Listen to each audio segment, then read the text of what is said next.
আসসালামু আলাইকুম এভরিওয়ান। আজকে আমরা 38তম BCS এর আন্তর্জাতিক বিষয়াবলীর সকল প্রশ্ন নিয়ে পড়াশোনা করব।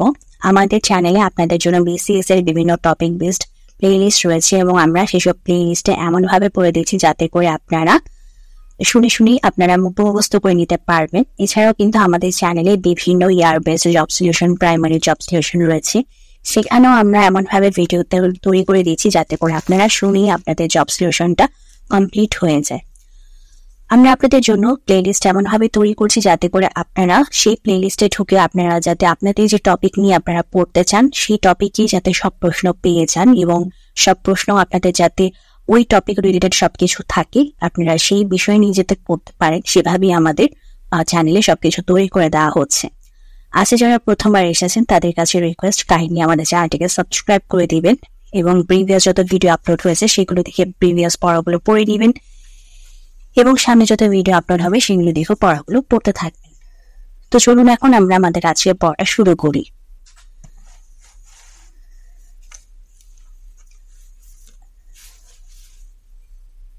Imperialism, the highest stage of capitalism বইটি কার লেখা?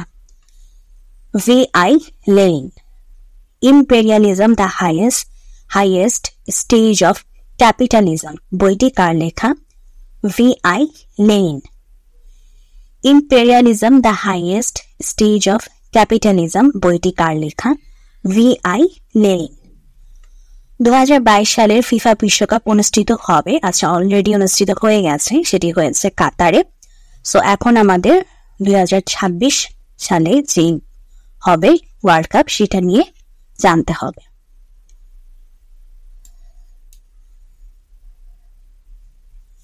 ক্রমহ্রাসমান হারে ওজোন স্তর ক্ষয়কারী উপাদান বিলীনের বিষয়টি কোন চুক্তিতে বলা হয়েছে? মন্ট্রিল প্রোটোকলে।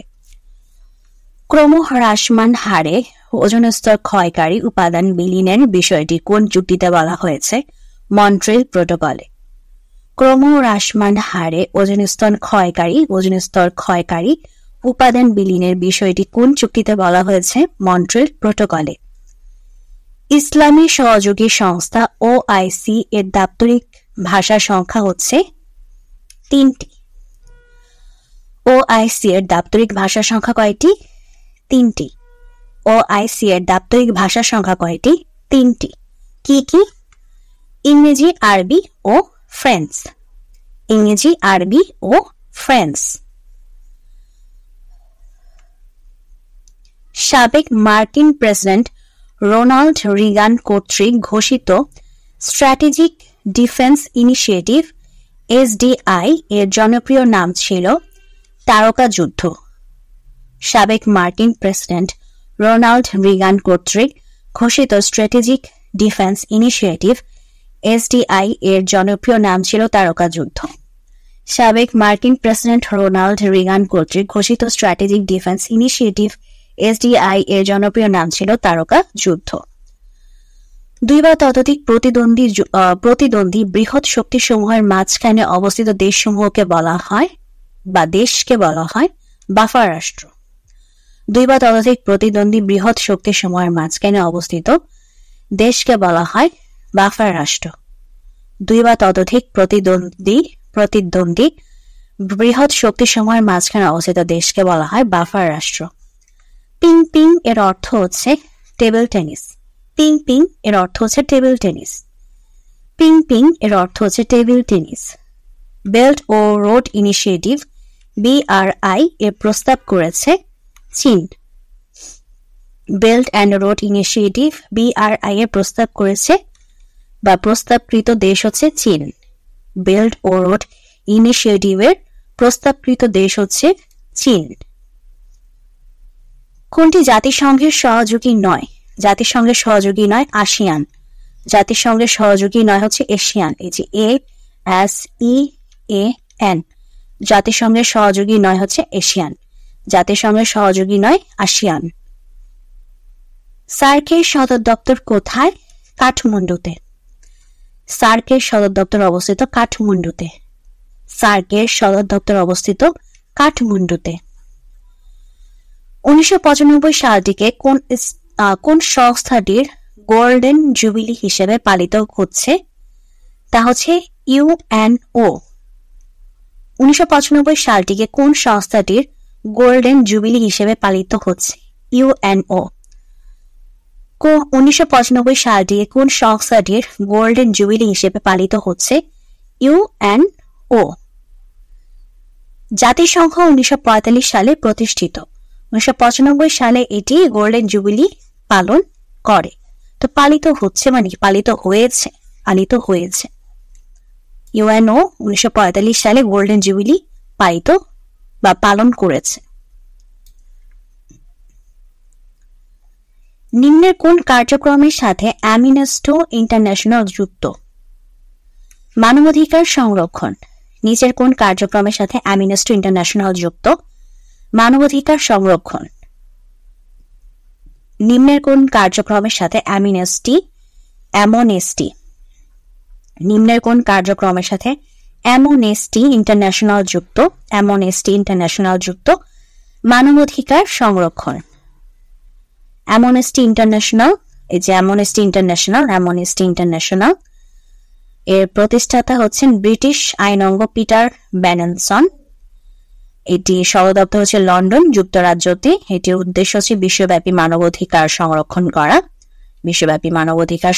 করা এবং সংস্থাটি 1977 সালে শান্তিতে নোবেল পুরস্কার লাভ করে।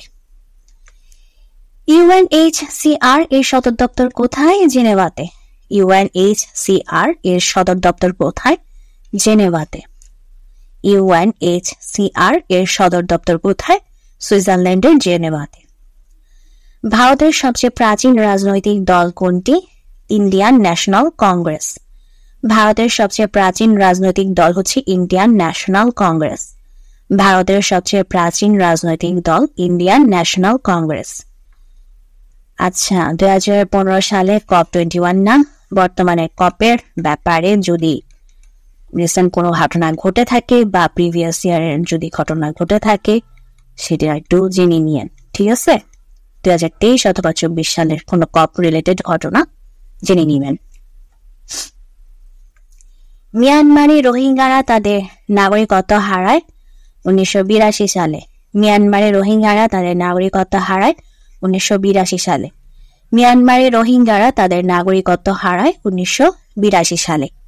আর আমি ভিডিওটি বানাচ্ছি যেহেতু 2024 সালে, তাই আমি 2023 এবং 24-এর কথা বলেছি। বাট ভিডিওটি যদি আপনারা এর পরে দেখে থাকেন অবশ্যই আপনারা আপনাদের সাল মোতাবেক বিষয়টি নোটিসে নেবেন। গুয়ামের গভর্নরের নাম হচ্ছে অ্যাডি কালভো। আচ্ছা, এটাও হচ্ছে গিয়ে অবশ্যই গুয়ামের গভর্নর এটা চেঞ্জ হবে। গভর্নর তো সারা জীবন একজন থাকবে না, সে মারা যেতে পারে, চেঞ্জ হতে পারে।